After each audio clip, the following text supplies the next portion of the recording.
नमस्कार दोस्तों, इस वीडियो में आप यूपी टेट 2021 जिसके पेपर का आयोजन दिनांक 28 नवंबर 2021 को किया गया। हालांकि पेपर लीक की वजह से इस पेपर को कैंसिल कर दिया गया था, फिर भी इस पेपर सॉल्यूशन के माध्यम से आप यूपी टेट के पेपर के डिफ़िकल्टी लेवल और पेपर के पैटर्न को समझने में आपको काफ़ी मदद मिलने वाली है। तो मेक श्योर कि आप इस वीडियो को अंत तक जरूर देखिएगा।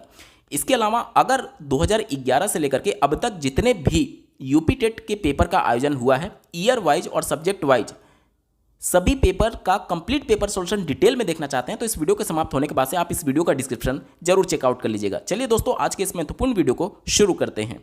पहला प्रश्न आपके स्क्रीन पर पूछा गया है, 10 रुपये प्रति दर्जन की दर से केले खरीद करके 12 रुपये के 10 केले की दर से बेचने पर लाभ प्रतिशत कितना होगा।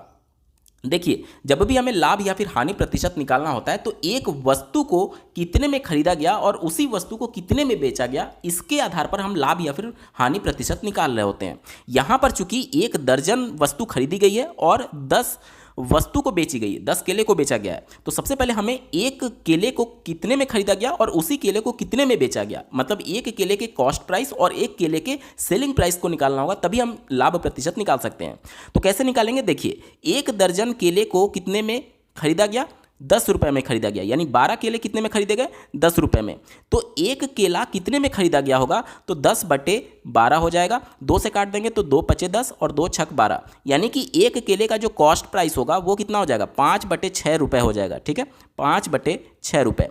अब हमें सेलिंग प्राइस निकालना है। सेलिंग प्राइस के लिए देखिए क्या बोला गया है, 10 केले बेचे गए 12 रुपये की दर से। देखिए 10 केले बेचे गए हैं, तो 10 केले बेचे गए कितने रुपए में, 12 रुपये में। तो एक केला कितने रुपए में बेचा गया होगा, तो 12/10, 2 से काट देंगे तो 2 × 12, 2 × 10, यानी 6/5 रुपये में एक केले का ये सेलिंग प्राइस हो गया। अब हमें क्या निकालना है, लाभ प्रतिशत निकालना है। तो लाभ प्रतिशत क्या हो जाएगा, प्रॉफिट परसेंटेज क्या हो जाएगा, selling price minus cost price divided by cost price into 100। अभी हमने कैलकुलेशन के माध्यम से देखा था, सेलिंग प्राइस कितना आया था 6/5 माइनस कॉस्ट प्राइस कितना है 5/6 डिवाइडेड बाई कॉस्ट प्राइस कितना है 5/6 और इंटू 100।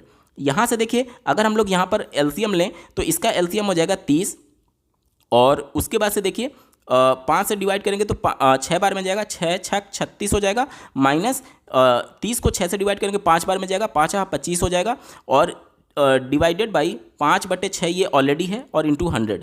इससे इसको काटेंगे, ध्यान से देखिएगा, इससे इसको अगर हम लोग काट रहे हैं तो 6 × 25 30 बार में जाएगा और 5 का इसमें मल्टीप्लाई हो जाएगा, और 36 में से 11 घटाएंगे, 36 में से 25 घटाएंगे तो 11 आएगा, और ये नीचे 25 हो जाएगा और इंटू 100। अब देखिए 25 को 100 से काटेंगे तो ये 4 बार में जाएगा और 11 चौक 44 हो जाएगा। दिए गए विकल्प में देखिए ऑप्शन नंबर 3 में दिया गया है 44% इसका बिल्कुल सटीक आंसर है। अगला प्रश्न आपके स्क्रीन पर है, दिया गया है, यदि किसी संख्या का 30% उस संख्या के 3/4 से 63 कम है तो वह संख्या क्या होगी। अब हमें संख्या पता नहीं है तो मैं मान लेता हूं कि वो संख्या x है। कहा क्या गया कि उस संख्या का 30%, यानी x का 30% किसके बराबर है, उसी संख्या के, वो संख्या क्या है, x है, का 3/4, 3/4 का मतलब 3/4 से 63 कम है, यानी इधर वाली संख्या 63 कम है। बीच में हम लोग बराबर का चिन्ह लगा रहे हैं, तो बराबर कब लगा सकते हैं, अगर ये 63 कम है तो इसमें इसको भी 63 कम करना होगा, यानी इधर हमें 63 माइनस करना होगा। ठीक है, देखिए 1 0 से 1 0 कट गया। अब ये देखिए, यहाँ पर इस वाली संख्या को इधर मैं पक्षांतर करता हूँ और इस वाली संख्या को इधर पक्षांतर करता हूँ, तो क्या हो जाएगा, देखिए सबसे पहले ये आ जाएगा 3x डिवाइडेड बाई 4, और ये वाली संख्या इधर जाएगी तो माइनस में हो जाएगा, क्या हो जाएगा 3x डिवाइडेड बाई 10, और ये वाली संख्या जब इधर आएगी तो पॉजिटिव में हो जाएगा, 63 हो जाएगा। यहाँ तक क्लियर हो गया। अब देखिए इन दोनों का एलसीएम 20 हो जाएगा। अब 5 बार में जाएगा, 5 × 3 = 15x, माइनस ये 2 बार में जाएगा 6x, और बराबर 63 हो गया। तो 15 में से 6 जाएगा तो 9x बराबर क्या हो जाएगा, 63 × 20 हो जाएगा। इसको मैंने तिर्यक गुणा कर दिया, तो 9 × 7 = 63 और 20 × 7 = 140। x का मान कितना आया, x का मान आया 140। x क्या था, x वही संख्या तो था, और वही संख्या के बारे में हमसे पूछा गया। तो दिए गए विकल्प में देखिए ऑप्शन नंबर 2 में दिया गया 140, यानी वह संख्या कितनी है, वह संख्या 140 है। ऑप्शन नंबर 2 सटीक जवाब है। चलिए बढ़ते हैं अगले प्रश्न की तरफ। दिया गया है, यदि 15 मजदूर एक सड़क को 48 घंटे में बनाते हैं तो उसी काम को 30 घंटे में करने के लिए आवश्यक मजदूरों की संख्या क्या होगी। आपने एक फॉर्मूला पढ़ा होगा M1D1 बराबर M2D2। M1 की जगह हमें दिया गया है 15 मजदूरों की संख्या दी गई है, तो 15, और D1 की जगह हम लोग क्या लिख सकते हैं 48 यहाँ पर दिया गया है, घंटे में दिया गया है, ठीक है। तो हम लोग डायरेक्टली 48 लिख देते हैं। M2 की संख्या हमसे पूछी जा रही है, क्या कहा जा रहा है, आवश्यक मजदूरों की संख्या, तो M2 हमें निकालना है, और D2 कितना दिया गया है 30 दिया गया है, तो 15 दूनी 30, और इससे इसको काटेंगे तो 24 आ जाएगा। यानी कि M2 की संख्या कितनी आ गई 24, यानी कि 30 घंटे में इस कार्य को करने के लिए आवश्यक मजदूरों की संख्या कितनी होगी 24 होगी, जो कि ऑप्शन नंबर 2 में दिया गया है। देखिए ऑप्शन नंबर 2 सटीक उत्तर है। अगला प्रश्न आपके स्क्रीन पर है, पूछा गया है कि वह न्यूनतम अंक x है जिनके लिए संख्या, यहाँ पर एक संख्या दी गई है 324x342 11 से पूरी तरीके से विभाज्य हो। कोई भी संख्या 11 से विभाज्यता का नियम ये कहता है कि उस संख्या में विषम स्थान पर आए अंकों का योग माइनस सम स्थान पर आए अंकों का योग या तो 0 के बराबर हो या तो 11 का मल्टीपल हो, मतलब कि 11, 22, 33, 44 इस तरीके से इनके मल्टीपल के तौर पर हो, ठीक है। तो इसी फॉर्मूले को हम लोग यहाँ पर देखते हैं। सबसे पहले मैं यहाँ पर संख्या लिखता हूँ। संख्या क्या दिया गया 324x342। अब यहाँ पर देखिए सम और विषम के स्थान को अगर मैं डिनोट करूँ तो ये पहला, ये दूसरा, ये तीसरा, ये चौथा, ये पांचवा, ये छठा, ये सातवां।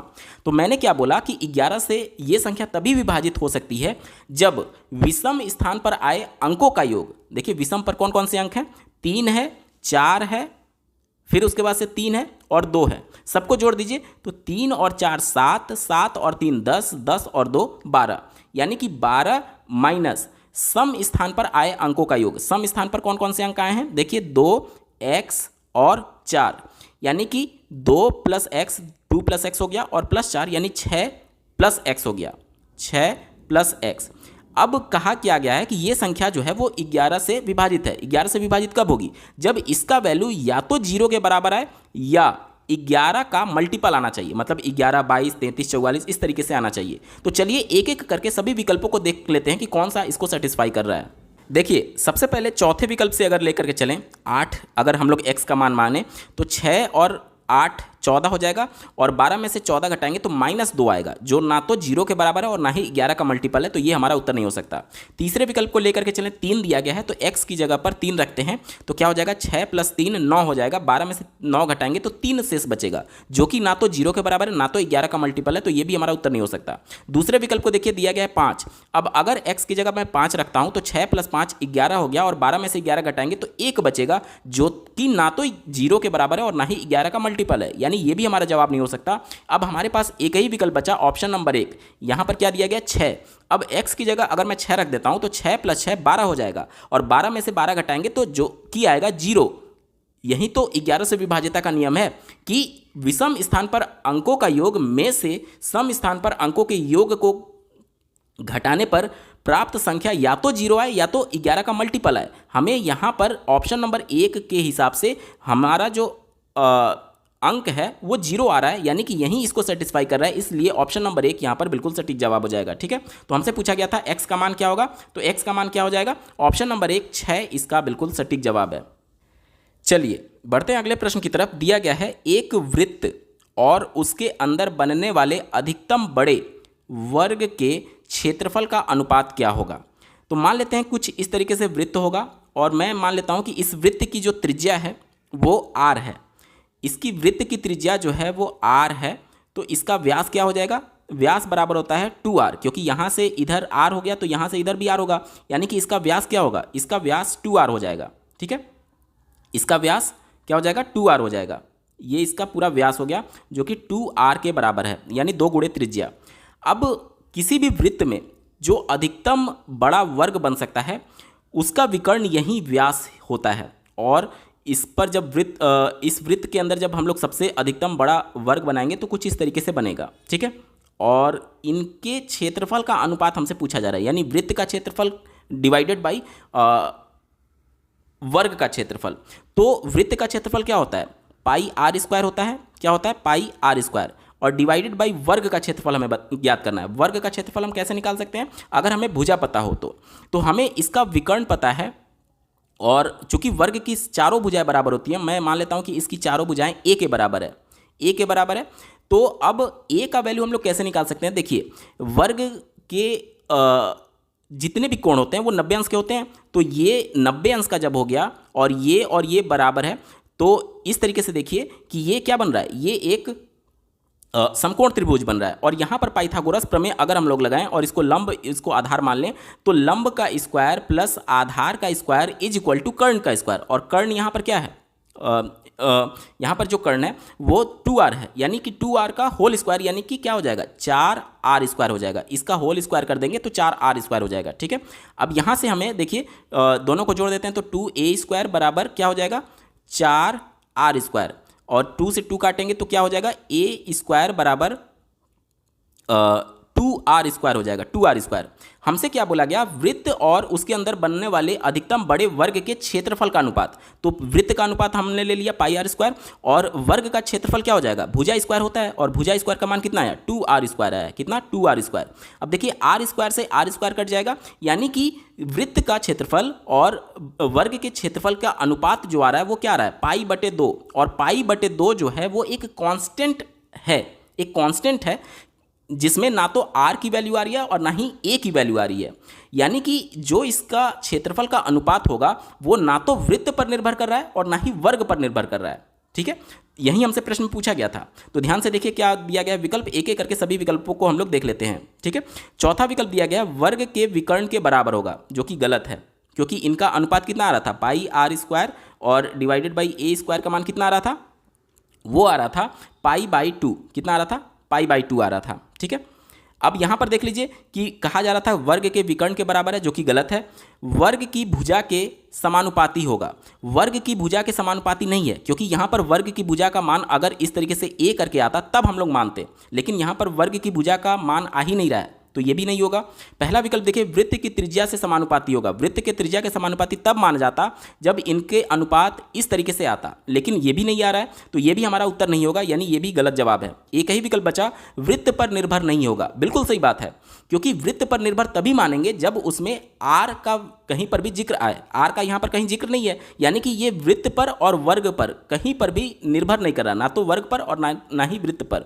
मतलब कि वृत्त का साइज कुछ भी हो और उसमें जो अधिकतम वर्ग बनेगा, तो वृत्त का और वर्ग का जो क्षेत्रफल का अनुपात होगा वो हमेशा ये कांस्टेंट वैल्यू ही आएगी, जो कि ना तो वृत्त पर निर्भर कर रहा है और ना ही वर्ग पर निर्भर कर रहा है। ठीक है, तो ऑप्शन नंबर 2 यहाँ पर बिल्कुल सटीक जवाब है। अगला प्रश्न आपके स्क्रीन पर है, कहा जा रहा है कि 102.7 को p/q के न्यूनतम रूप में व्यक्त किया जाए तो q का मान क्या होगा।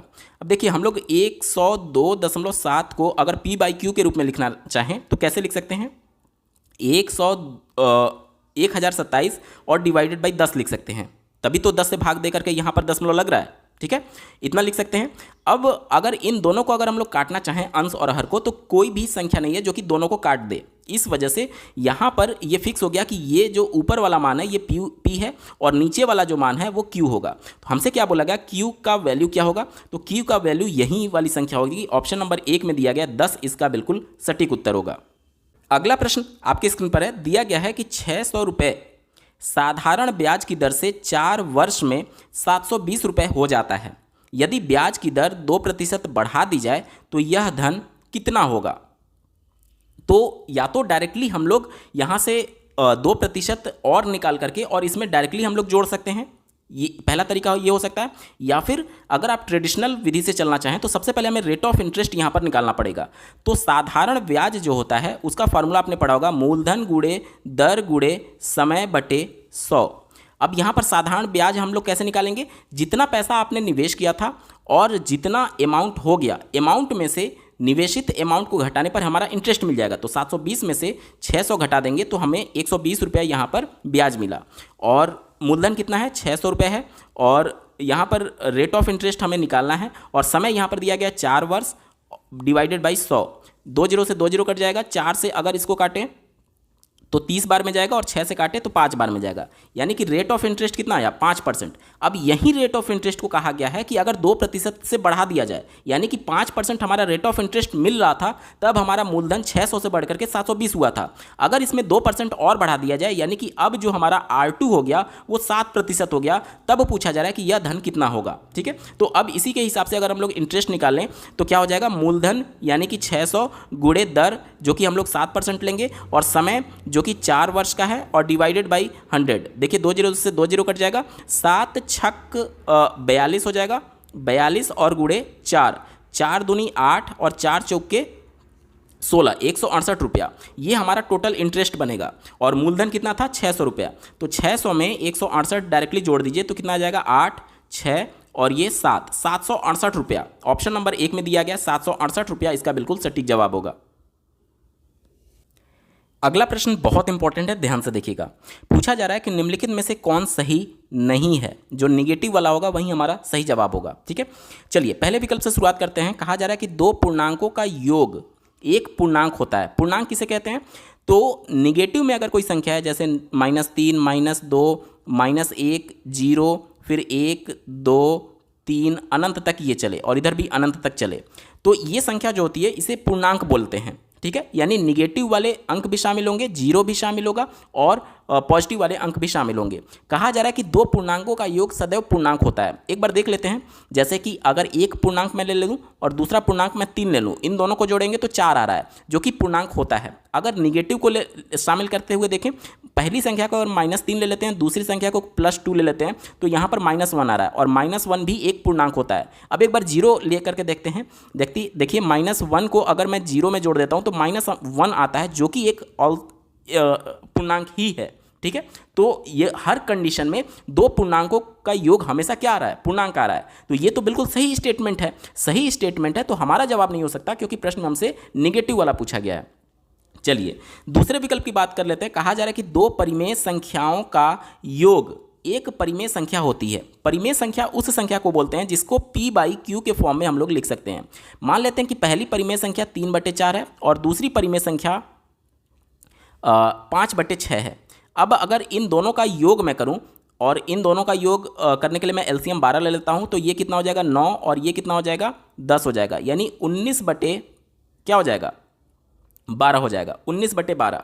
और 19/12 भी अगर आप देखेंगे तो एक परिमेय संख्या है, क्योंकि P/Q के फॉर्म में हम लोग इसको लिख पा रहे हैं। ठीक है, तो चाहे आप किसी भी तरीके से देखेंगे, चाहे आप देखिए पहला परिमेय संख्या 1/2 ले लें, दूसरा परिमेय संख्या आप 1/2 ही ले लें, अगर दोनों परिमेय संख्या को सेम भी ले लेते हैं तो इनका योग 1 आएगा, और 1 को हम लोग 1/1 के फॉर्म में लिख सकते हैं, यानी P/Q के फॉर्म में लिख सकते हैं। यानी कि दो परिमेय संख्याओं का योग भी हमेशा क्या होगा, परिमेय संख्या ही होगा। यानी ये भी स्टेटमेंट बिल्कुल क्या है, पॉजिटिव है। पॉजिटिव है तो हमारा उत्तर नहीं हो सकता, क्योंकि हमसे निगेटिव वाला पूछा गया था। चौथा विकल्प देखिए, कहा जा रहा है कि दो प्राकृतिक संख्याओं का योग जो होता है वो एक प्राकृतिक संख्या होती है। अब प्राकृतिक संख्या किसे कहते हैं, तो गिनती के जितने भी अंक होते हैं उसको प्राकृतिक संख्या कहते हैं, जैसे 1, 2, 3, 4, 5 अनंत तक पॉजिटिव में। तो कहा जा रहा है कि दो प्राकृतिक संख्या ले लीजिए, तो पहला मैं 1 ले लेता हूं, दूसरा 2 ले लेता हूं, और दोनों का योग करते हैं तो क्या आ रहा है 3 आ रहा है, ये भी एक प्राकृतिक संख्या है।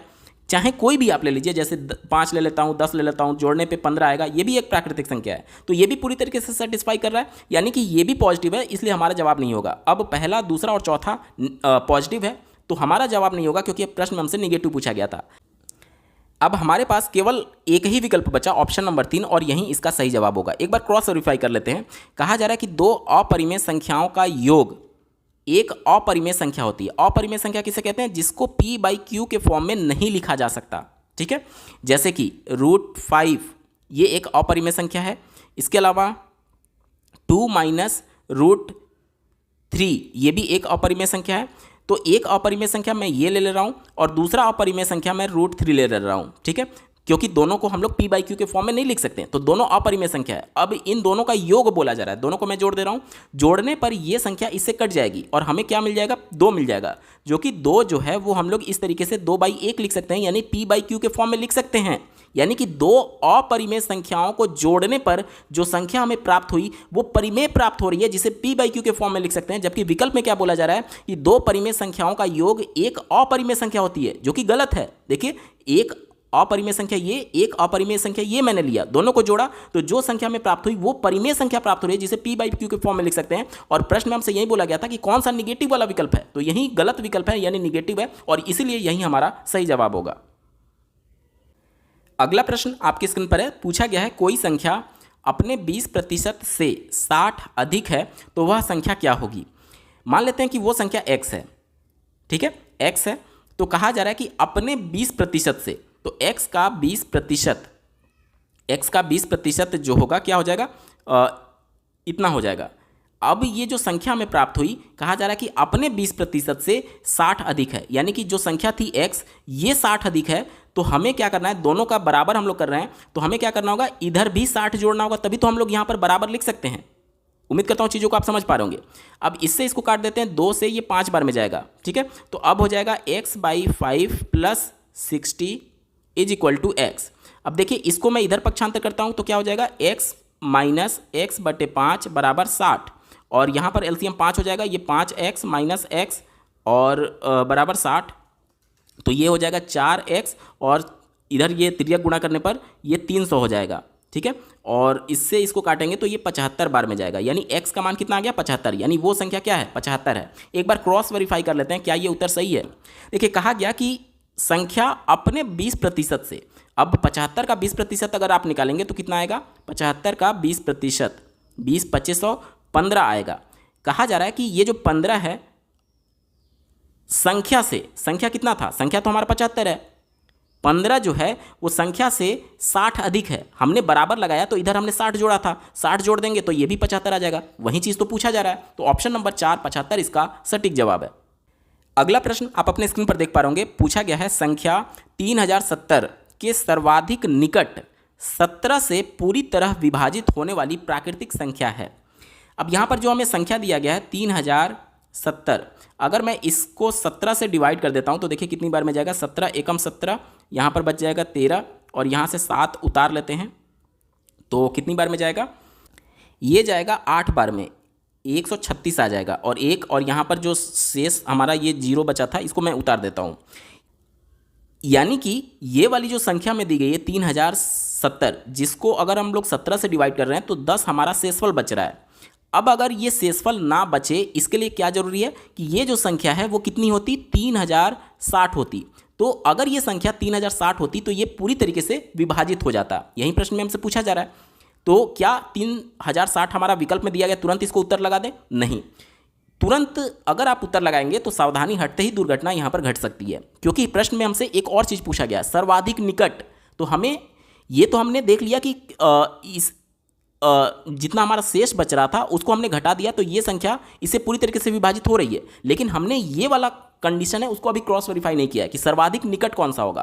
तो अगर ये देखिए 3060 इससे पूरी तरीके से विभाजित हो जाएगा, और अगला संख्या कितना होगा जो कि 17 से विभाजित हो जाएगा, यानी 17 को इसमें और जोड़ दें तो 3077 आता है। अगर मैं इसको 17 से डिवाइड करके दिखाऊं आपके स्क्रीन पर, देखिए ये 17 बार में जाएगा, 13 शेष बचा, 37 8 बार में जाएगा, 136 हो जाएगा, यहाँ पर 1 बचा था, और ये 17 देखिए 1 बार में 17 गया, ये पूरी तरीके से कट गया।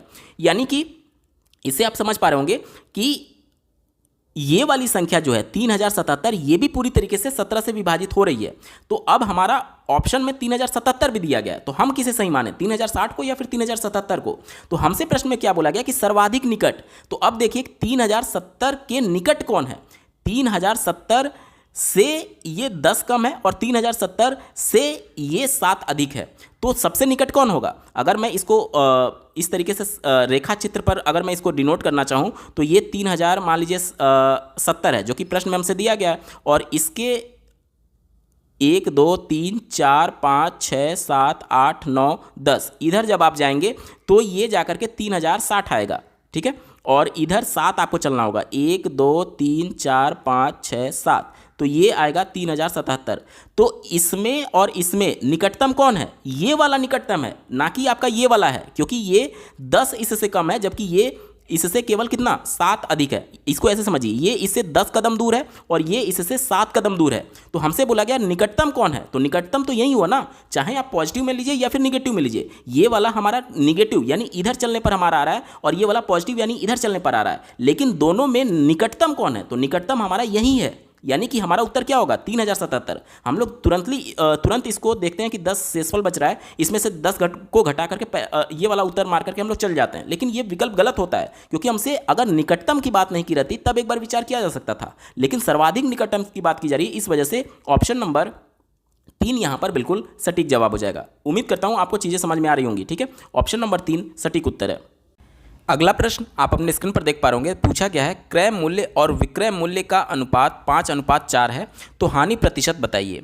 यानी कि क्या दिया गया हमें, क्रय मूल्य यानी कॉस्ट प्राइस और विक्रय मूल्य यानी सेलिंग प्राइस का हमें अनुपात दिया गया है 5:4। अब इसको आप 5x 4x इस तरीके से मान करके सॉल्व करेंगे, बात वहीं पड़ेगा, सीधे तौर पर कॉस्ट प्राइस 5 हो गया और सेलिंग प्राइस हमारा 4 हो गया, यानी 5 रुपये में खरीद करके आपने 4 रुपये में इसको बेचा हुआ है। तो हानि कितना हुआ, 4 में बेचा और 5 में आपने खरीदा था, यानी हानि आपका 1 का हुआ।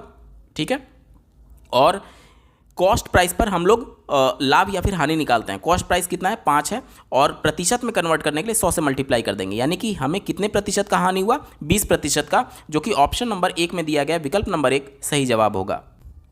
अगला प्रश्न पूछा गया है किसी घन का विकर्ण 8√3 सेंटीमीटर है, तो उसका पृष्ठीय क्षेत्रफल क्या होगा। देखिए, घन का पृष्ठीय क्षेत्रफल क्या होता है, पहले इसको समझ लेते हैं। मान लेते हैं ये एक घन है, ठीक है, तो घन की जितने भी फलक बन रहे हैं उन सब का एरिया ही पृष्ठीय क्षेत्रफल कहलाता है। अब जैसे जिस कमरे में आप बैठे हैं, मान लीजिए उसकी हाइट, लंबाई और चौड़ाई अगर तीनों समान है तो वो कमरा कैसा हो जाएगा, घन हो जाएगा। तो घन में देखिए, आप अपने कमरे में देखिए, ऊपर वाला जो छत है वो एक अलग फलक है, नीचे वाला जो फर्श है वो एक अलग फलक है, इसके अलावा जो इसकी चारों तरफ दीवारें हैं वो अलग फलक है। तो एक छत एक फर्श 2 हो गया, और 4 दीवार 2 और प्लस 4 टोटल 6 फलक यहाँ पर बनते हैं एक घन में। ठीक है, जैसे ये देखिए, ये छत वाला एरिया हो गया, ये फर्श वाला एरिया हो गया, और इसके बाद ये 4 दीवारें। तो हमसे यही पूछा जा रहा है कि हमें क्या दिया गया है कि घन का विकर्ण दिया गया है और उसका पृष्ठीय क्षेत्रफल पूछा जा रहा है। ठीक है, तो घन का जो विकर्ण का फॉर्मूला होता है, घन का विकर्ण, अगर भुजा का माप अगर a है तो घन का विकर्ण होगा √3a। ठीक है, अब हमसे प्रश्न में दिया गया घन का विकर्ण जो है वो 8√3 है, यानी घन का विकर्ण की जगह 8√3 रख देते हैं और बराबर √3 और भुजा का जगह a, तो इससे ये कट जाएगा। भुजा का मान कितना आ गया, a का मान हमारे पास आ गया 8। ठीक है, अब हमसे बोला जा रहा है कि उसका पृष्ठीय क्षेत्रफल, अब कितने टोटल यहाँ पर फलक बन रहे हैं। मैंने आपको बताया कि एक छत एक फर्श 2 हो गया और 4 दीवारें, टोटल 6 फलक बन रहे हैं, और चूंकि ये घन है यानी इसकी लंबाई चौड़ाई ऊंचाई तीनों समान होगी, यानी कि प्रत्येक फलक का जो क्षेत्रफल होगा वो एक वर्ग बन रहा होगा, और वर्ग का क्षेत्रफल क्या होता है, a² होता है। तो चूंकि एक फलक का क्षेत्रफल a² हो रहा है और टोटल 6 फलक बन रहे हैं, इसलिए टोटल पृष्ठीय क्षेत्रफल 6a² के बराबर होगा। अब यहाँ पर देखिए 6 और a का मान यहाँ से हमने निकाला कितना है, 8 है, 8 का स्क्वायर करेंगे तो 64 आएगा। अब 64 में 6 से मल्टीप्लाई करिए, 6 चौक 24 के 4 हाथ में 2, 6 छक 36 और 2 38, 384 सेंटीमीटर स्क्वायर आएगा, जो कि दिए गए विकल्प में देखिए ऑप्शन नंबर 4 में दिया गया है। ऑप्शन नंबर 4 सटीक उत्तर होगा। अगला प्रश्न आप अपने स्क्रीन पर देख सकते हैं, पूछा गया है एक वृत्त में 120 अंश के खंड का क्षेत्रफल 66/7 सेंटीमीटर स्क्वायर है, तो वृत्त का व्यास ज्ञात कीजिए। यहाँ पर देखिए क्या पूछा जा रहा है, बेसिकली ये एक वृत्त है और इस वृत्त में मान लेते हैं कि ये इस तरीके से 120 अंश का ये खंड बन रहा है, ये यहाँ पर 120 अंश ये कोण हो गया, और इसकी वजह से ये जो पूरा खंड बन रहा है इसका क्षेत्रफल हमें दिया गया है, कितना दिया गया है, 66/7। तो कहा जा रहा है कि वृत्त का व्यास क्या होगा। अब किसी भी वृत्त में वृत्त खंड जो होते हैं उसका क्षेत्रफल का फॉर्मूला क्या होता है, तो टोटल वृत्त का फॉर्मूला क्या होता है, πr², और टोटल जो अगर यहाँ पर कोण देखेंगे तो कितना बनता है, 360 अंश बनता है। तो टोटल कोण से अगर हम लोग डिवाइड कर दें, यानी कि हमें ये कितने, जैसे वृत्तखंड अगर 1 अंश का कोण बनाता तो इतना उसका एरिया होता, लेकिन हमारा वृत्तखंड कितने अंश का कोण बना रहा है, 120 अंश का, तो ये 1 अंश का है, तो इसमें 120 से गुणा कर देंगे तो टोटल इस वृत्तखंड का एरिया हमें पता चल गया, और इसका मान प्रश्न में दिया भी गया है, कितना दिया गया, 66/7। इसी को बस सॉल्व करना है। देखिए 120 को इससे काटेंगे तो 3 बार में जाएगा, ठीक है, और यहाँ पर देखिए पाई का मान 22/7 यहाँ पर देखिए दिया गया है, 22/7, और ये r², और उसके बाद से यहाँ पर 3 दिया गया है बराबर 66/7। ठीक है। अब देखिए 7 से 7 कट जाएगा, 22 से इसको काटेंगे तो 3 बार में जाएगा। यहाँ पर आर स्क्वायर और इस 3 का तिर्यक गुना जब इधर होगा तो आर स्क्वायर का मान कितना आ जाएगा, 9 आ जाएगा। यहाँ से आर का मान हमें कितना पता चल गया, 3 पता चल गया। यानी इस वृत्त की त्रिज्या हमें पता चल गई, इस वृत्त की त्रिज्या, ये अगर केंद्र बिंदु है तो ये आर का मान कितना आ गया, 3 आ गया। हमसे क्या पूछा गया, वृत्त का व्यास बताइए। तो वृत्त का व्यास जो होता है वो त्रिज्या का 2 गुना होता है। जब त्रिज्या हमें 3 पता है तो इसमें 2 से मल्टीप्लाई कर देंगे, यानी 6 सेंटीमीटर इस वृत्त का क्या हो जाएगा, व्यास हो जाएगा, जो कि ऑप्शन नंबर 4 में दिया गया है। ऑप्शन नंबर 4 सटीक उत्तर है। अगला प्रश्न आपके स्क्रीन पर है, आप देख पा रहे होंगे, पूछा गया है यदि किसी वर्ग के विकर्ण को 2 गुना कर दिया जाए तो क्षेत्रफल क्या होगा। देखिए यहाँ पर एक वर्ग दिया गया है कुछ इस तरीके से, इसका विकर्ण मान लेते हैं कि d दिया गया है और इसकी भुजा मान लेते हैं a दिया गया है। तो विकर्ण का और भुजा के साथ जो रिलेशन होता है वो होता है √2 a के बराबर, यानी वर्ग का जो विकर्ण होता है वो भुजा √2 के बराबर होता है। अब ये आता कहाँ से है, तो देखिए ये वर्ग है तो ये 90 अंश का कोण बनेगा, और इस त्रिभुज में देखेंगे तो ये पाइथागोरस प्रमेय से अगर आप देखें तो विकर्ण का स्क्वायर या फिर विकर्ण बराबर √2 लंब का स्क्वायर प्लस आधार का स्क्वायर। अब चूंकि दोनों यहाँ पर a स्क्वायर है इसलिए क्या हो जाएगा, √2a स्क्वायर हो जाएगा और a बाहर निकल जाएगा और √2, यही चीज़ मैं यहाँ पर पहले लिखा था, यानी कि विकर्ण बराबर क्या होगा, भुजा √2। ठीक है। अब कहा गया कि ये जो वर्ग का विकर्ण था जो पहले d था उसको आप दुगना कर दीजिए। यहाँ पर देखिए प्रश्न में बोला गया है कि उसके विकर्ण को अगर दुगना कर दिया जाए। चलिए ठीक है, प्रश्न के अनुसार हम लोग चलते हैं। अब मैं क्या कर रहा हूँ कि जो विकर्ण था उसको दुगना करना है, तो पहले d था तो अब कितना हो जाएगा, 2d हो जाएगा, और इसकी भुजा भी बदल जाएगी, जाहिर सी बात है। तो मैं इसकी भुजा को अब मान लेता हूँ स्मॉल b। ठीक है, क्या मान लेता हूँ, स्मॉल b मान लेता हूँ। तो इसी वाले रिलेशन से अगर हम लोग देखें तो क्या हो जाएगा, विकर्ण यानी कि 2d बराबर किसके बराबर हो जाएगा, √2 भुजा के बराबर यानी b के बराबर। ठीक है, यहाँ तक क्लियर हो गया। अब अगर यहाँ से मैं इस छोटे वाले वर्ग का भुजा निकालूं तो क्या हो जाएगा, d/√2, और यहाँ से अगर मैं बड़े वाले वर्ग का भुजा का माप निकालूं तो क्या हो जाएगा, 2d डिवाइडेड बाई √2। अब यहाँ से इसको काटेंगे तो ये क्या आ जाएगा, √2 d के बराबर। यहाँ तक क्लियर हो गया। अब देखिए हमसे क्या बोला गया कि क्षेत्रफल कितना परिवर्तित हो जाएगा। तो पहले वाले का अगर क्षेत्रफल निकालने जाएं तो इसका क्षेत्रफल कितना आएगा, अगर पहले वाले का क्षेत्रफल a स्क्वायर और दूसरे वाले का क्षेत्रफल b स्क्वायर मान लें तो पहले वाले का क्षेत्रफल क्या हो जाएगा, ये वाला इसके भुजा का माप है यानी कि d स्क्वायर डिवाइडेड बाई 2 आएगा, यानी कि इस पूरे का होल स्क्वायर हुआ है, और डिवाइडेड बाई जो बड़ा वाला वर्ग था इसका क्षेत्रफल निकाले तो क्या आएगा, ये इसकी भुजा का माप है, इसका क्षेत्रफल निकालेंगे तो 2d स्क्वायर के बराबर आएगा। यहाँ तक क्लियर हो गया। अब देखिए ये इससे कट गया, ये इससे कट गया। ठीक है, अब अगर नीचे कुछ नहीं है तो एक हम लोग मान सकते हैं, इसका गुणा इसमें होगा और इसका गुणा इसमें होगा, यानी कि देखिए ध्यान से a square divided by b square का मान कितना आ जाएगा, वो आ जाएगा 1/4। कितना आ जाएगा, 1/4। अब हमें निकालना है कि कितना गुना हो जाएगा, यानी b स्क्वायर का मान सीधे हम लोग निकालते हैं तो इसका तिर्यक गुणा इधर करेंगे तो क्या आ जाएगा, 4a स्क्वायर। यानी जो पहले वर्ग का क्षेत्रफल a स्क्वायर था, अब चूंकि इसका विकर्ण दोगुना कर दिया गया तो इसका जो क्षेत्रफल होगा वो 4 गुना हो जाएगा पहले का, क्योंकि पहले का a स्क्वायर था अब 4a स्क्वायर हो गया। वहीं हमसे प्रश्न पूछा गया कितना क्षेत्रफल होगा, तो 4 गुना हो जाएगा। ऑप्शन नंबर 2 इसका सही जवाब है। अगला प्रश्न पूछा गया है, विनय एक घड़ी 75 रुपये में बेचता है जिससे उसे घड़ी की लागत कीमत के बराबर प्रतिशत लाभ होता है, तो घड़ी की लागत मूल्य बताइए। अब यहाँ पर देखिए हमसे प्रश्न में बोल दिया गया है कि उसको लाभ हो रहा है, और यहाँ पर ये क्या दिया गया है, ये बेचने का रेट है यानी सेलिंग प्राइस है। अब जब लाभ कब होगा, जब आप सस्ते में खरीद करके महंगे में बेचेंगे, और प्रश्न हमसे पूछा गया लागत मूल्य बताइए। तो यहाँ पर सेलिंग प्राइस हमें 75 दे दिया गया है, तो कॉस्ट प्राइस इस 75 से कम ही होगा। क्यों कम होगा, क्योंकि हमें लाभ हो रहा है। लाभ कब होता है, जब हम सस्ते में खरीद करके महंगे में बेचते हैं, यानी कि कॉस्ट प्राइस इस 75 से कम होगा। यानी ये कंफर्म हो गया कि ये और ये हमारा उत्तर नहीं हो सकता। हमारे पास ये 2 विकल्प बचे, इसी में से कोई एक विकल्प सही होगा। पहले तीसरे वाले विकल्प को देख लेते हैं। कहा जा रहा है कि 75 में बेचता है जिससे उस घड़ी की लागत कीमत के बराबर प्रतिशत लाभ होता है, तो घड़ी की लागत मूल्य बताइए। ठीक है, तो अगर मान लीजिए ये 60 में इसने खरीदा और 60% का ही इसको प्रॉफिट हुआ, क्योंकि लागत मूल्य के बराबर प्रतिशत में उसको प्रॉफिट हो रहा है। ठीक है, तो 60 का 60% अगर हम लोग निकालें तो कितना आएगा, ये देखिए 2 जीरो कट जाएगा, 36 रुपये आएगा। यानी कि 60 कॉस्ट प्राइस है और 36 जोड़ देंगे उसमें तो 96 रुपये इसका सेलिंग प्राइस आना चाहिए, जो कि गलत है। 75 रुपये इसका सेलिंग प्राइस था, यानी ये विकल्प हमारा नहीं हो सकता। अब हमारे पास केवल एक ही विकल्प बचा, ऑप्शन नंबर 4, यही इसका सही जवाब है। एक बार क्रॉस वेरीफाई कर लेते हैं। 50 रुपये में उसने खरीदा और लागत कीमत के बराबर प्रतिशत लाभ हुआ, यानी 50 का फिर 50% उसको लाभ हो गया, तो कितना आ गया 50-25, यानी कि 50 में उसने खरीदा और 25 का प्रॉफिट लेकर के उसने कितने में बेचा होगा, 75 में। वहीं यहाँ पर 75 रुपया दिया गया है। ठीक है, तो ऑप्शन नंबर 4 यहाँ पर बिल्कुल सही जवाब हो जाएगा। अगला प्रश्न पूछा गया है, यदि दो वृत्तों के केंद्रों के बीच की दूरी उनकी त्रिज्याओं के योग से कम हो तो वे दोनों वृत्त कैसे होंगे। पहला कंडीशन दिया गया है अंतःस्पर्शी होंगे। पहला मैं यहाँ पर बना रहा हूँ, देखिए कहा गया है कि दोनों वृत्त एक दूसरे को अंतःस्पर्श करेंगे, कुछ इस तरीके से ये वृत्त बनेगा। ठीक है, अंतःस्पर्श करते हुए।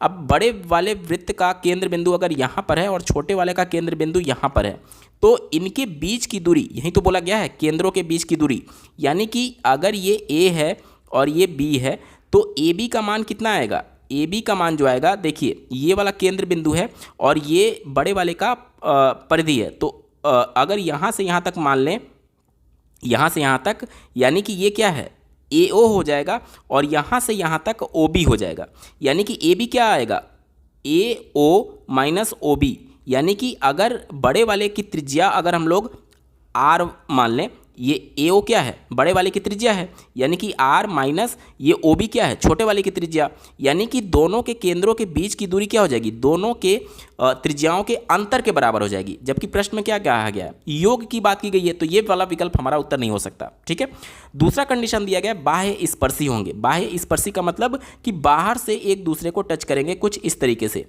तो अगर इसका केंद्र बिंदु ये मान लेते हैं ए है और इसका केंद्र बिंदु ये मान लेते हैं बी है, जब बाहर से टच करेंगे तो ये इनकी त्रिज्या हो जाएगी और ये इनकी त्रिज्या हो जाएगी, यानी ए बी का मान कितना आएगा, ए बी का मान अगर ये आर है ये स्मॉल आर है तो आर प्लस स्मॉल आर के बराबर होगा, यानी दोनों के त्रिज्याओं के योग के बराबर होगा, दोनों केंद्र बिंदु के बीच की दूरी। ठीक है, तो क्या कहा जा रहा है, दोनों त्रिज्याओं के योग से कम की बात की गई है, जबकि यहाँ पर क्या है दोनों के योग के बराबर हो रहा है, तो ये भी हमारा उत्तर नहीं हो सकता। चौथा विकल्प देखिए अनावृत्त करेंगे। अनावृत्त करने का मतलब होता है कि ओवरलैप ना करना, यानी कि कुछ इस तरीके से ये कंडीशन बनेगा, कुछ इस तरीके से।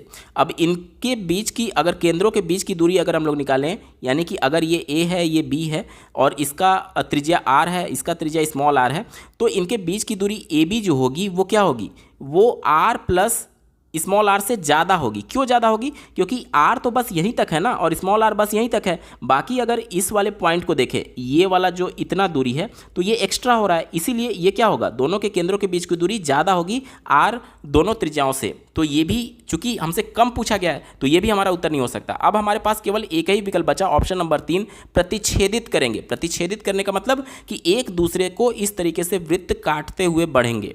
अब अगर इनके बीच की दूरी अगर हम लोग निकालें, मान लीजिए ये ए है और ये बी है और इनकी त्रिज्या मान लेते हैं ये आर है और इनकी त्रिज्या जो कि यहाँ पर मान लेते हैं कि ये स्मॉल आर है, तो हमें क्या निकालना है, ए बी निकालना है, ये वाली दूरी।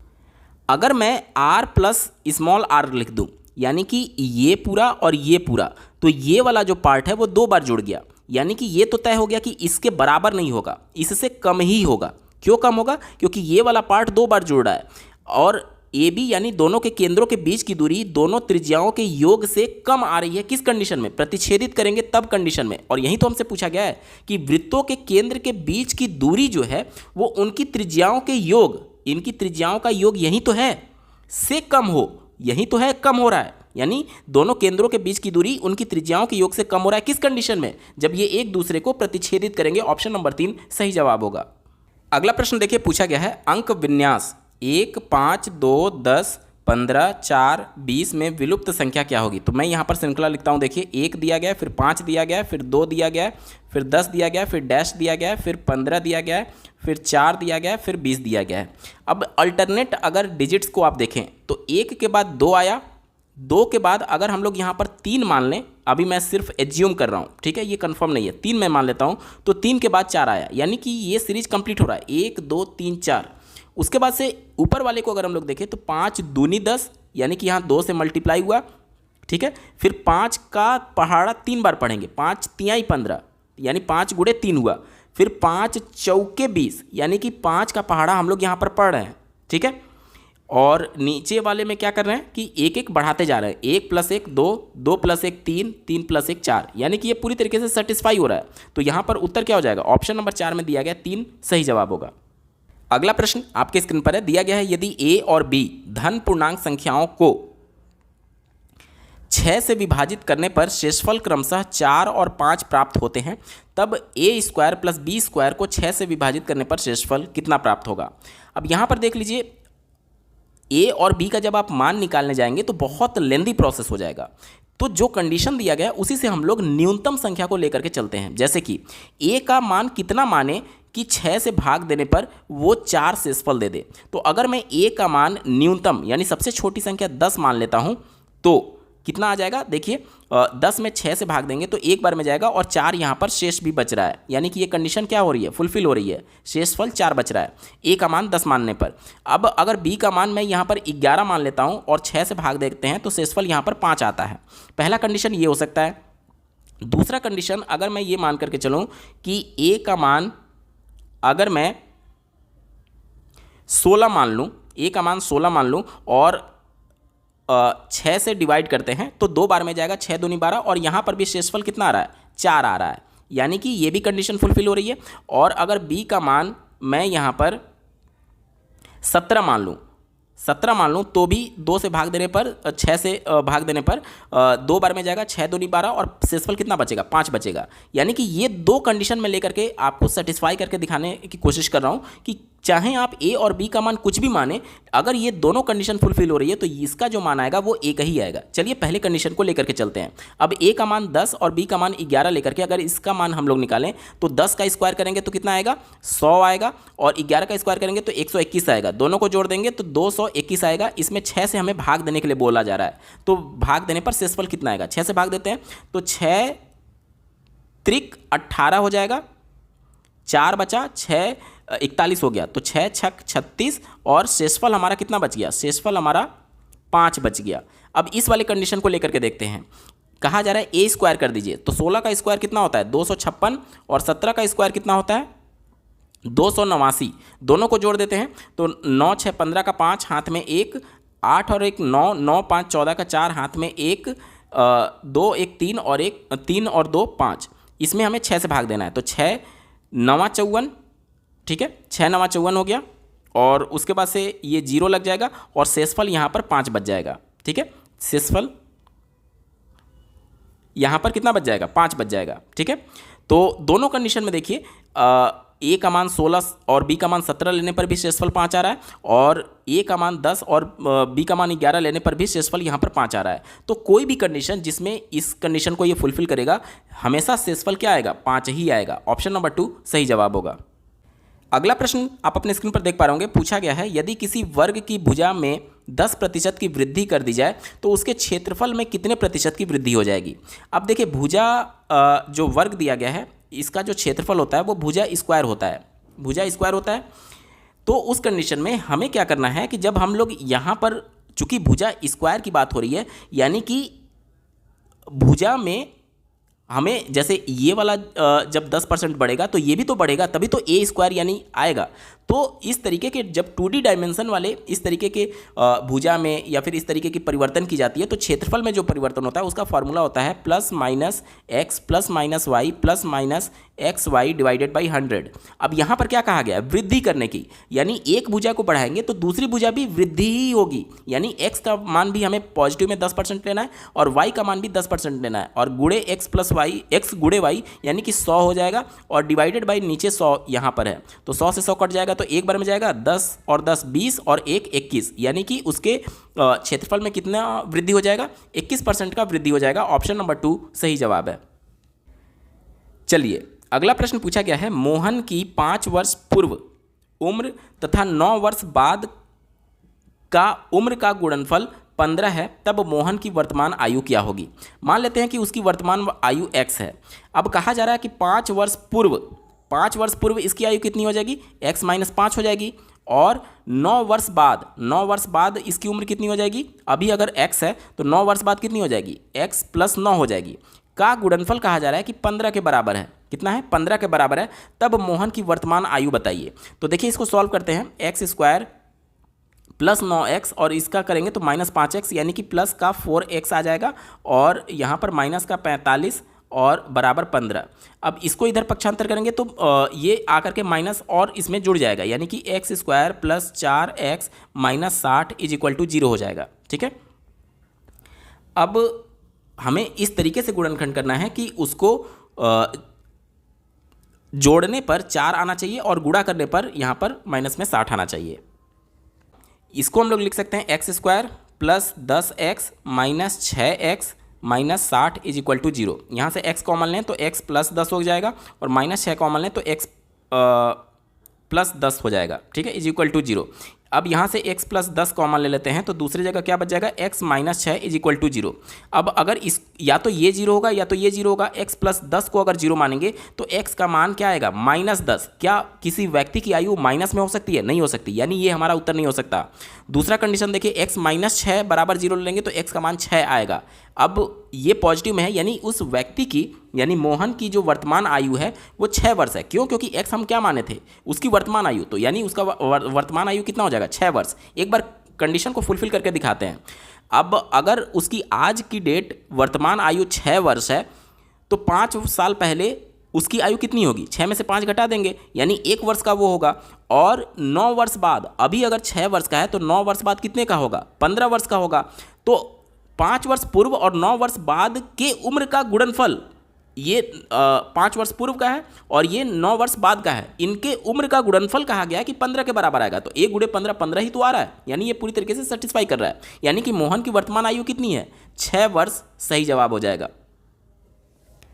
अगला प्रश्न आपके स्क्रीन पर दिया गया है देखिए, 0.00032 पर घात 0.6 का मान क्या होगा। तो यहाँ पर देखिए 0.00032 दिया गया है, पर घात 0.6 दिया गया है। तो अगर इतने को हम लोग देखें तो क्या लिख सकते हैं, 0.2 पर घात अगर मैं 5 लगा दूं तो ये इतने के बराबर हो जाएगा। क्यों, क्योंकि देखिए यहाँ पर ये दशमलव के एक अंक पर यहाँ पर दशमलव है, तो जब 5 घात चढ़ेगा तो 5 अंक पर दशमलव ये चला जाएगा। तो 1 2 3 4 5, देखिए 5 अंक के पहले दशमलव हो गया और 2 पर घात 5 का मतलब 32 होता है। तो ये बिल्कुल सेटिस्फाई कर रहा है। उसके बाद से ये जो घात दिया गया है इसको मैं क्या लिख सकता हूँ, इसको मैं लिख सकता हूँ 6/10 लिख सकता हूँ, क्योंकि 6 में 10 से भाग देंगे तो 0.6 आ जाएगा।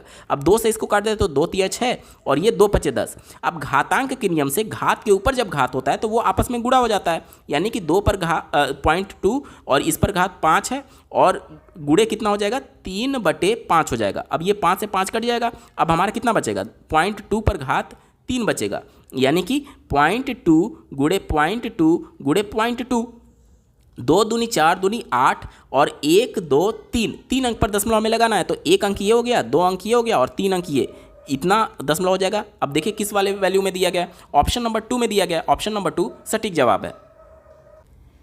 अगला प्रश्न दिया गया है, यदि संख्याओं 5x9 327 और 2y8 का योग 1114 दिया गया है, तब x का महत्तम संभव मान कितना हो सकता है। तो यहाँ पर देखिए तीनों को जोड़ने के लिए बोला जा रहा है, 5x9 327 2y और 8, इनका योग कितना दिया गया है, 4111।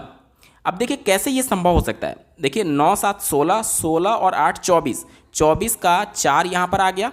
अब हमारे हाथ में 2 बचा, ठीक है। 2 को अगर मैं यहाँ पर रख दूँ तो 2 और 2 मिलकर के 4 हो गया और हमें चाहिए यहाँ पर 1। तो 4 में हम लोग क्या जोड़ दें, 4 में हम लोग क्या जोड़ दें कि यहाँ पर 1 आ जाए। तो अगर मैं 4 में 7 जोड़ देता हूँ तो 11 आ जाएगा और 11 का 1 यहाँ पर आ जाएगा, ठीक है।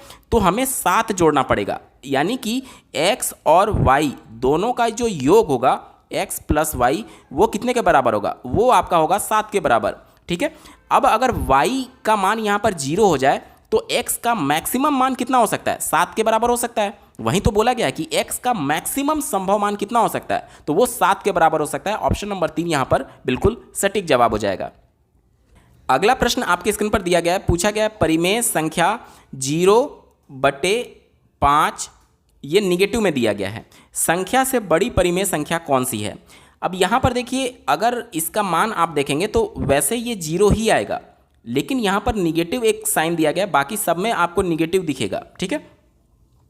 और चूंकि ये 0 मान इसका आ रहा है और इससे बड़ी परिमेय संख्या बोली जा रही है, जबकि ये और ये तीनों निगेटिव है। निगेटिव का मतलब कि इन 0 से भी ये छोटी संख्या है, लेकिन जब ये वाली परिमेय संख्या को आप देखते हैं तो ऊपर अंश में भी निगेटिव है और हर में भी निगेटिव है, तो निगेटिव निगेटिव क्या हो जाएंगे, आपस में कट जाएंगे। और अब इसका मान क्या आ जाएगा, 3/8 ये पॉजिटिव में आएगा, जो कि 0 से बड़ी ही संख्या होगी। वहीं हमसे पूछा जा रहा है कि इससे बड़ी परिमेय संख्या कौन सी होगी, तो पॉजिटिव में केवल एक ही परिमेय संख्या दी गई है, वो ऑप्शन नंबर 2 में दिया गया। ऑप्शन नंबर 2 इसका सटीक उत्तर है। अगला प्रश्न आपके स्क्रीन पर है, दो संख्याओं का लौसा और मौसा का गुणनफल 336 दिया गया है और उनके बीच का अंतर जो है वो 10 दिया गया है, तो वो संख्याएं कौन सी हैं? अब यहाँ पर देखिए, जब इसको x और y मान करके आप चलेंगे तो बहुत लेंदी प्रोसेस हो सकता है, इसलिए सीधे हम लोग देखते हैं कि जो विकल्प दिए गए हैं उसमें किसमें 10 का अंतर है। तो यहाँ पर देखिए 10 का अंतर है, यहाँ पर भी 10 का अंतर है, यहाँ पर भी 10 का अंतर है और यहाँ पर भी, तो ये वाली कंडीशन तो सब में फुलफिल कर रही है।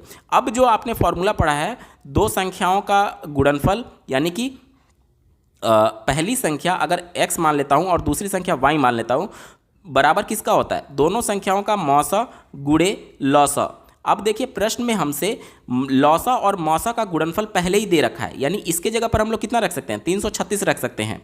और एक एक विकल्प को यहाँ पर रख करके देखते हैं। x का मान अगर मैं 10 लेता हूँ और y का मान 20 लेता हूँ तो कितना आएगा, 200 के बराबर आएगा, जो कि 336 के बराबर नहीं आ रहा है, तो ये वाला विकल्प हमारा उत्तर नहीं हो सकता। दूसरे विकल्प को देखते हैं। पहली संख्या को अगर x को मैं 14 मान लेता हूं और y को अगर मैं 24 मान लेता हूं, तो अब देखते हैं 14 चौका 56 का 6, हाथ में 5, 14 दूनी 28 और 5 33, 336 के बराबर आ रहा है। यानी कि दो संख्याओं का गुणनफल जो है वो उनके लौसा और मौसा के गुणनफल के बराबर आ रहा है, यही तो फॉर्मूला कहता है। तो ऑप्शन नंबर 2 ये सेटिस्फाई कर रहा है, इसलिए ऑप्शन नंबर 2 यहाँ पर बिल्कुल सटीक जवाब हो जाएगा। यानी वो संख्याएं कौन सी होंगी, वो संख्या 14 और 24 होंगी। अगला प्रश्न पूछा गया है, देखिए 4 पर घात 61, 4 पर घात 62 प्लस 4 पर घात 63 प्लस 4 पर घात 64 प्लस 4 पर घात 65 किस संख्या से विभाजित होगा? तो यहाँ पर देखिए सब में अगर हम लोग देखें तो 4 पर घात 61 जो है वो कॉमन ले लेते हैं, तो यहाँ पर 1 बच जाएगा, प्लस यहाँ पर 4 पर घात 1 बचेगा। कैसे बचेगा, जब भी आधार समान रहता है तो घात आपस में जुड़ जाते हैं, तो 61 और प्लस 1 जोड़ेंगे तो ये वाला 62 मिल जाएगा। इसी तरीके से अगले वाले टर्म में देखिए 61 और प्लस 2 मिलकर के ये 63 वाला बन जाएगा। इसी तरीके से इस वाले टर्म में देखेंगे तो 64 और इस वाले टर्म में देखेंगे तो 65 बन जाएगा। अब 4 पर घात 61 पहले से है और मल्टीप्लाई करके यहाँ पर क्या हो जाएगा, इसको देखिए ये हो जाएगा 1, ये हो जाएगा 4, ये हो जाएगा 16, ये हो जाएगा 64 और ये हो जाएगा 64 गुणे 4, ये 4 चौका 16 के 6 हाथ में 1 और 24 और 1 25, 256। इन सबको जोड़ेंगे तो देखिए 6 4 10, 10 6 16, 16 4 20 और 1 21, 21 का 1 हाथ में 2, 5 और 2 7, 7 6 13, 13 1 14, 14 का 4 हाथ में 1, 2 1 3, देखिए 341 आया। अब 341 दी गई संख्या में से किससे विभाजित होगा, तो ये केवल और केवल 11 से विभाजित होगा। ऑप्शन नंबर 2 यहाँ पर सटीक जवाब है। अगला प्रश्न आप अपने स्क्रीन पर देख पा रहे होंगे, दिया गया है 3:57 दोपहर से 5 घंटा 58 मिनट पहले क्या समय था? तो दोपहर के 3:57 की बात करें तो 12 बजे के बाद क्या होता है, 13 होता है, फिर 14 होता है और फिर 15 होता है। यानी 3 को हम लोग क्या लिख सकते हैं, 15:57 लिख सकते हैं। और इसमें से हमें घटाना कितना है, 5 घंटा और 58 मिनट। अब देखिए 57 में से 58 घटेगा लेकिन निगेटिव में आएगा और समय निगेटिव में तो हो नहीं सकता, इसलिए हमें क्या करना होगा कि इस 1 घंटे में से हमें 60 मिनट उधार लेना होगा। जब मैं यहाँ पर 60 मिनट ऐड कर दूंगा तो यहाँ पर 1 घंटा माइनस हो जाएगा, क्योंकि 1 घंटा में 60 मिनट होता है। तो अब क्या हो जाएगा, ये 14 घंटा बचेगा और ये जोड़ेंगे तो कितना आ जाएगा, देखिए 7 आ जाएगा और 6 5 11, यानी टोटल 117 मिनट। और इसमें से हमें घटाना है 5 घंटे और 58 मिनट। अब घटाते हैं, देखिए 17 में से 8 जाएगा तो 9 बचेगा, यहाँ 10 में से 5 जाएगा 5 बचेगा, और यहाँ 14 में से 5 घटाएंगे तो 9 बचेगा, यानी 9:59। अब देखिए दोपहर के 3 बजे की बात हो रही थी और और उसमें से 5 घंटे पहले चलेंगे तो जाहिर सी बात है 12 बजे से पहले का समय हो जाएगा, यानी कि ये क्या होगा, ये AM का समय होगा, यानी 12 बजे से पहले के सुबह के समय की बात की जा रही है। ठीक है, तो ये क्या हो जाएगा 9:59 AM। ऑप्शन नंबर 2 सटीक उत्तर है। अगला प्रश्न आप अपने स्क्रीन पर देख पा रहे होंगे, पूछा गया है नीचे दी गई पाई चित्र में एक परिवार द्वारा विभिन्न मदों में एक महीने के खर्च का विवरण है। यदि परिवार की कुल आय 35,000 रुपये है तो ईंधन और भोजन पर कुल कितना खर्च हुआ है। ईंधन और भोजन को हमें देखना है। ठीक है, तो देखिए यहाँ पर पाई चित्र में आप देख पा रहे होंगे, ये है ईंधन का और ये है भोजन का, दोनों को जोड़ देते हैं तो 10 + 48 58% खर्च हुआ है और टोटल उसका इनकम कितना था 35,000 था, यानी कि 35,000 का 58% हमें निकालना है। तो देखिए सीधे मैं यहाँ पर करता हूँ 35,000 × 58 और बटे में 100 हो जाएगा, 2 जीरो से 2 जीरो कट जाएगा। अब यहाँ पर क्या हो जाएगा 350 × 58 सीधे कर देते हैं तो यहाँ पर 0 हो जाएगा, 8 × 5 = 40 का 0 हाथ में 4, 8 × 3 = 24 और 4 = 28 कटा। फिर यहाँ पर देखिए 0 50 25 के 5 हाथ में 2, 15 और 2 17। अब देखिए 0 0 8 5 13 का 3 हाथ में 1, 7 2 9 1 10 का 0 हाथ में 1 1 1 2, 20,300, यानी कि भोजन पर और ईंधन पर कुल खर्च जो है वो 20,300 होगा। ठीक है, दिए गए विकल्प में देखिए 20,300 किस में दिया गया है, ऑप्शन नंबर 2 में दिया गया है, 20,300 सही जवाब है। अगला प्रश्न आप अपने स्क्रीन पर देख पा रहे होंगे, पूछा गया है यदि आज 1 अप्रैल है, दिन बुधवार है, यह एक अधिवर्ष है यानी लीप वर्ष है, तो आज से 3 वर्ष पश्चात सप्ताह में कौन सा दिन होगा। ठीक है, तो करंट ईयर की अगर हम लोग बात करें वो एक लीप ईयर है और इसमें 1 अप्रैल का समय हो चुका है और आज से 3 साल बाद की बात की जा रही है। जैसे कि अगर मान लेते हैं कि ये 2025 की बात की जा रही होती तो 2025 के बाद से अगला साल 2026, उसके बाद से 2027 और 2028 में 1 अप्रैल को कौन सा दिन पड़ेगा, ये सीधे सा हमसे पूछा जा रहा है। अगर ये वर्ष मैं केवल ऐसे एज्यूम कर रहा हूँ, ठीक है, आपको समझाने के लिए, मतलब कि 2025 का वर्ष चल रहा है और 2028 में 1 अप्रैल को कौन सा दिन पड़ेगा ये हमसे पूछा जा रहा है, सीधे सा ये मतलब समझ लीजिए। ठीक है, तो सबसे पहले अब ये हम लोग देखते हैं कि ये वाला जो है वो एक लीप वर्ष की बात की जा रही है, वो एक क्या है, लीप वर्ष की बात की जा रही है। तो लीप वर्ष में फरवरी में 29 दिन का महीना होता है, 29 दिन का महीना होता है। तो सबसे पहले जो करंट ईयर जो चल रहा है, जो 1 अप्रैल वाला ईयर है, उसमें टोटल कितने दिन बचे हैं उसको अगर हम लोग निकालें तो चूंकि ये एक लीप वर्ष था तो 366 दिन होगा। इसमें से जनवरी बीत चुका है तो 31 माइनस कर देते हैं, फरवरी बीत चुका है जो कि लीप वर्ष होने की वजह से 29 होगा तो वो बीत चुका है तो इसको माइनस कर देते हैं, मार्च बीत चुका है जो कि 31 का होगा इसको माइनस कर देते हैं और 1 अप्रैल अब हम लोग आ चुके हैं, यानी इतना दिन बीत चुका है और 1 अप्रैल को हम लोग खड़े हैं और अभी इतना दिन शेष बाकी है इस साल। इसके बाद से अगले साल की जब हम लोग बात करते हैं तो उसमें 365 दिन होगा। ठीक है, उसके अगले साल की जब हम लोग बात करेंगे तो उसमें भी 365 दिन होगा और उसके अगले साल 1 अप्रैल तक का ही डेट हमें लेना है, 1 अप्रैल तक का ही, क्योंकि 1 अप्रैल को तीसरे साल में पूछा गया है। तो जनवरी में 31 दिन प्लस फरवरी में 28 दिन प्लस मार्च में 31 दिन। अब देखिए ये यहाँ पर पॉजिटिव निगेटिव में है, ये यहाँ पर पॉजिटिव में है तो ये इससे कट गया, ये यहाँ पर निगेटिव में है, ये यहाँ पर पॉजिटिव में है तो ये इससे कट गया। उसके बाद से देखिए ये यहाँ पर निगेटिव में है और ये यहाँ पर क्या है, पॉजिटिव में है, यानी कि 29 में से 28 घटाएंगे तो निगेटिव में 1 बचेगा और उस 1 को अगर यहाँ से माइनस कर दें तो ये 365 ये प्लस 365 ये वाला प्लस 365 ये वाला, तीनों को जोड़ देते हैं तो 5 5 10 5 15 का 5 हाथ में 1, 6 1 7 7 6 13 13 6 18 13 6 19 19 का 9 हाथ में 1, 3 1 4 4 3 7 7 3 10 1095। अब चूंकि 7 दिन बाद दिन अपने आप को रिपीट करता है तो हमें इसमें 7 से डिवाइड करना होगा, तो 7 से भाग देंगे तो 7 एकम 7, 3 बचा 39 हो गया, 7 पच्चे 35, फिर 4 बचा 45 हो गया, 7 छक 42, 3 शेष बचा। हमारे पास कितना शेष बचा, 3 शेष बचा।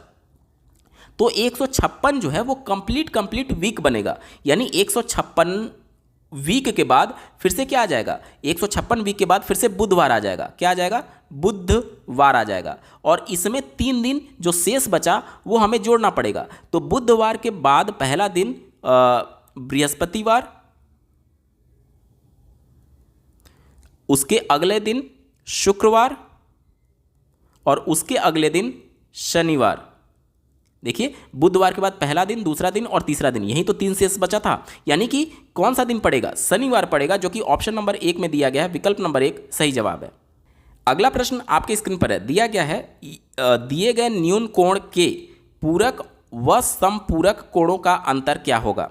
तो मान लेते हैं कि कोई न्यून कोण है जिसका मान x है, तो इसका पूरक क्या हो जाएगा? दो ऐसे कोण जिनका योग 90 अंश होता है उसको पूरक बोलते हैं। तो जब उसमें से पहला कोण अगर x है तो दूसरा कोण क्या हो जाएगा? 90 माइनस x हो जाएगा। और कहा जा रहा है कि समपूरक, पूरक व समपूरक, तो समपूरक का मतलब होता है दो ऐसे कोण जिनका योग 180 अंश होता है। तो अगर उसका पहला कोण x है तो दूसरा कोण कितना हो जाएगा? 180 माइनस x हो जाएगा। और कहा जा रहा है कि पूरक और समपूरक कोणों का अंतर जो है वो कितना होता है, ये हमसे पूछा जा रहा है। तो 180 minus x minus 90 minus x कर देंगे। तो यहां से देखिए ये क्या हो जाएगा? 180 माइनस एक्स और माइनस 90 प्लस एक्स हो जाएगा। तो ये इससे कट जाएगा और ये क्या आ जाएगा? 90 अंश आ जाएगा। ऑप्शन नंबर 2 में दिया गया 90 अंश इसका बिल्कुल सटीक जवाब है। दोस्तों हम लोग वीडियो के बिल्कुल अंतिम पड़ाव में आ चुके हैं। अब तक का ये वीडियो आपको कैसा लगा कमेंट के माध्यम से जरूर बताइएगा, क्योंकि आपका एक कमेंट मुझे मोटिवेट करेगा ऐसे ही महत्वपूर्ण वीडियो लाने के संदर्भ में। अगर आप यूपी टेट 2011 से लेकर के अब तक सभी वर्षों के कंप्लीट पेपर सॉल्यूशन को डिटेल में देखना चाहते हैं तो इस वीडियो को समाप्त होने के बाद से डिस्क्रिप्शन जरूर चेकआउट कर लीजिएगा। चलिए दोस्तों इस प्रश्न पत्र के अंतिम प्रश्न की बात करते हैं। इस पेपर का अंतिम प्रश्न पूछा गया है कितने समय में, यानी कि टाइम हमसे पूछा जा रहा है। 16 सही 2/3% वार्षिक ब्याज की दर से साधारण ब्याज मूलधन का 5/6 गुना हो जाएगा। तो अगर मैं मूलधन को P मान लेता हूं तो साधारण ब्याज कितना हो जाएगा? P गुणे 5/6 की बात की जा रही है। अब साधारण ब्याज का फार्मूला आपने पढ़ा होगा, मूलधन गुणे दर गुणे समय बटे 100। सब कुछ हमें पता है, बस वैल्यू रख देते हैं। यहाँ पर इंटरेस्ट का मान कितना है? P गुणे 5/6 दिया गया है और मूलधन P ही रहेगा।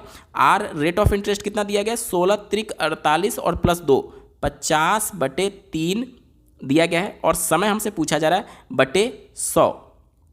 ठीक है, तो देखिए ये इससे काटेंगे तो 2 बार में जाएगा। ठीक है, और ये 3 और 2 आपस में गुणा होकर के ये 6 को कट जाएगा और P से P कट जाएगा। T का मान कितना आ गया? बस हमारे पास 5 बचा है, यानी कि समय कितना लगेगा? 5 साल। ऑप्शन नंबर 3 में दिया गया है। ऑप्शन नंबर 3 इसका बिल्कुल सटीक जवाब हो जाएगा। दोस्तों ये पेपर पूरा सॉल्व हो चुका है। कमेंट के माध्यम से जरूर बताइएगा अपना इस वीडियो पर आपका रिव्यू क्या है इस वीडियो को लेकर के। साथ ही साथ 2011 से लेकर के अब तक जितने भी पेपर हुए हैं उन सब का कंप्लीट पेपर सॉल्यूशन देखने के लिए आप इस वीडियो का डिस्क्रिप्शन जरूर चेकआउट कर लीजिएगा। इस वीडियो को देखने के लिए आपका बहुत बहुत धन्यवाद। भगवान करे आपका दिन शुभ हो।